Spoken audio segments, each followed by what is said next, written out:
Semangat pagi mitra NASA dimanapun berada. Pada kesempatan pagi hari ini kami akan bercerita bertemakan yaitu tentang peternakan. Secara umum memang dalam budidaya peternakan ada yang namanya target utama yaitu produktivitas ternak.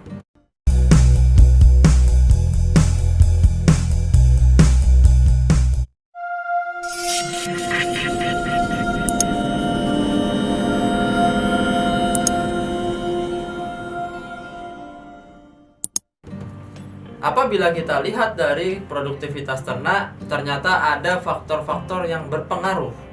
Faktor penting yang berpengaruh hanya ada dua faktor, yaitu ada dari genetik dan ada dari lingkungan. Bahkan dari genetik ini atau bibit itu pengaruhnya sampai dengan 30%. Dan sisanya atau 70%-nya adalah dari sisi lingkungannya. Tentu sebelum kita beli hewan ternak, kita memilih bibit yang terbaik. Hal itu wajib dilakukan oleh peternak karena pengaruhnya yang juga cukup tinggi. Sehingga kita harus cari bibit yang terbaik, kemudian baru kita budidayakan ternaknya. Kemudian 70% faktor lainnya adalah berasal dari lingkungan. Ternyata ada lagi beberapa sub faktor dari lingkungan tersebut. Apa saja? Itu kurang lebih ada 5 faktor. Yang pertama ada faktor yang namanya iklim atau cuaca. Ini berkaitan dengan suhu. Tentu kita masyarakat Indonesia hanya mempunyai 2 musim, yaitu musim panas dan musim dingin.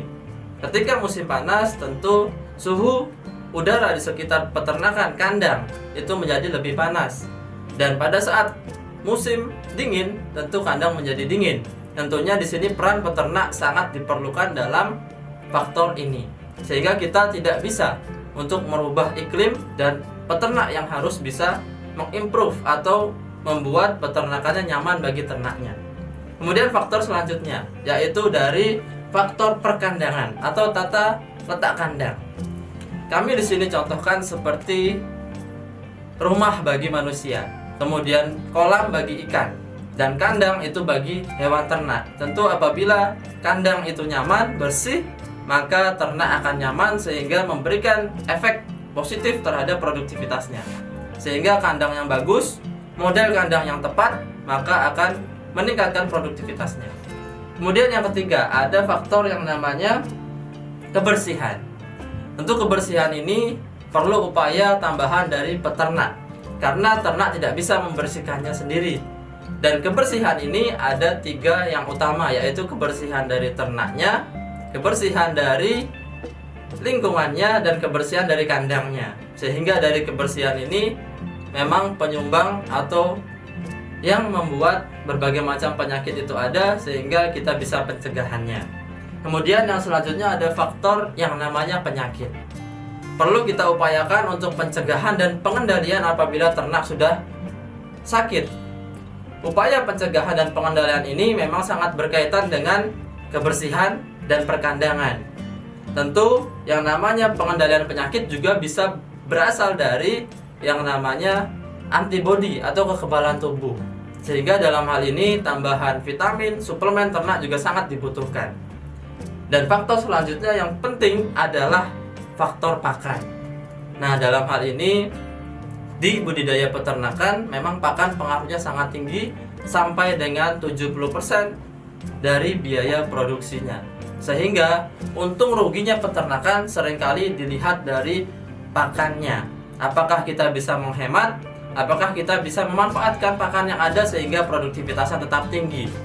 Kemudian ada satu lagi faktor yang sangat penting, yang ini bisa mempengaruhi beberapa faktor lainnya, yaitu adalah teknologi. Teknologi apa?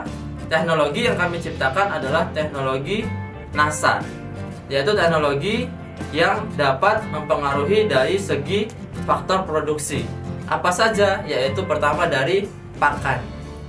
Dengan NASA, kita bisa lihat di berbagai wilayah tempat ternyata bisa yang namanya menghemat pakan. Artinya, dengan penghematan ini keuntungan bisa menjadi lebih tinggi. Kemudian bukan hanya menghemat pakan, tetapi kita bisa menggunakan pakan yang sederhana, tidak terlalu mahal, tidak juga terlalu murah, cukup yang sederhana tetapi ternaknya produktivitasnya juga baik. Kemudian yang kedua, bukan hanya dari pakan, ternyata juga bisa pengaruhnya dari penyakit. Karena apa? Karena yang namanya POC-NASA dan hormonik ini juga ada di dalamnya mengandung mineral dan vitamin. Tentu mineral kita tahu juga bisa membantu menambah nafsu makan dan mengaktifkan enzim-enzim dalam pencernaan. Sehingga bukan saja dia mengandung mineral dan vitamin, tetapi efeknya dia akan pakannya menjadi lebih banyak, lebih sehat, dan dengan adanya vitamin bisa menjaga kekebalan tubuh, meningkatkan kekebalan tubuh sehingga penyakit yang masuk itu bisa dilawan. Kemudian yang ketiga adalah faktor dari kebersihan. Tentu kalau kita tahu bahwa kandang yang kotor, kandang yang basah, kandang yang lembab akan menjadi sumber penyakit. Tentu setelah kita menggunakan produk NASA, teknologi NASA, ini bisa kita tekan dengan cara meningkatkan penyerapan pakannya tadi. Sehingga yang keluar menjadi kotoran itu hanya sisa-sisa yang betul-betul tidak bisa dicerna oleh ternak. Sehingga kotoran tersebut sudah sangat hilang yang namanya unsur amonia, sehingga kotoran menjadi kurang berbau atau baunya berkurang dan nantinya bisa menjadi lebih kering sehingga tidak menjadi timbul yang namanya penyakit.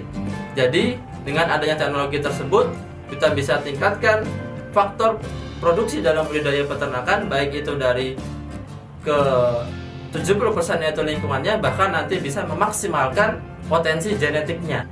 Demikian, jangan lupa like, subscribe, dan bagikan, serta bunyikan loncengnya agar tidak ketinggalan informasi-informasi terkini yang akan kami sajikan di media-media sosial NASA lainnya. Semangat pagi!